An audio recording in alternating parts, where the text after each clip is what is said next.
Breaking news చూస్తున్నాం. తెలంగాణలో సంచలనం రేపిన ఫోన్ ట్యాపింగ్ కేసులో కీలక పరిణామం చోటు చేసుకుంది.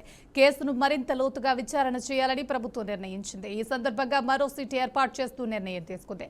9 సభ్యులతో కూడిన సిట్ బృందాన్ని నియమించింది. ఇందులో 5 మంది ఐపీఎస్ అధికారులు ఉన్నారు.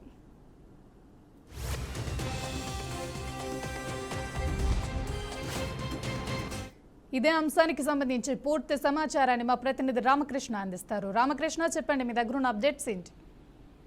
వర్మ ఏదైతే రేపు సుప్రీంకోర్టులో దీనికి సంబంధించి వాదనలో ఉన్న నేపథ్యంలో సిపి సజ్జనార్ ఆధ్వర్యంలో మరో స్విట్ ఏర్పడిందని చెప్పవచ్చు.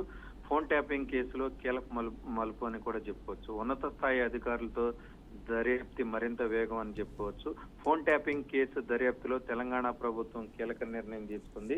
ఇప్పటికీ కొనసాగుతున్న విచారణ అదనంగా హైదరాబాద్ పోలీస్ కమిషనర్ నేతృత్వంలో మరొక ప్రత్యేక దర్యాప్తు బృందం ఏర్పాటు చేశారనే చెప్పుకోవచ్చు. ఇది మొత్తం కూడా 9 మంది అధికారులతో సిట్ ఏర్పాటు చేశారు. మెయిన్ గా సిట్ సభ్యులుగా కీలక పోలీస్ అధికారులు ఉన్నట్టుగా కూడా తెలుస్తుంది. మెయిన్ గా చూసుకుంటే Ramagundam police commissioner, Siddipet police commissioner, Maheshwaram DCP, Jubilee Hills ACP, Madhapur DCP, ఈ అధికారులంతా ఫీల్డ్ అనుభవం ఉంది. సునీత కేసులు దర్యాప్తులో నైపుణ్యం ఉండటంతో ఈ కేసును వీళ్ళందరికీ కూడా అప్పచెప్పినట్లుగా కూడా తెలుస్తుంది.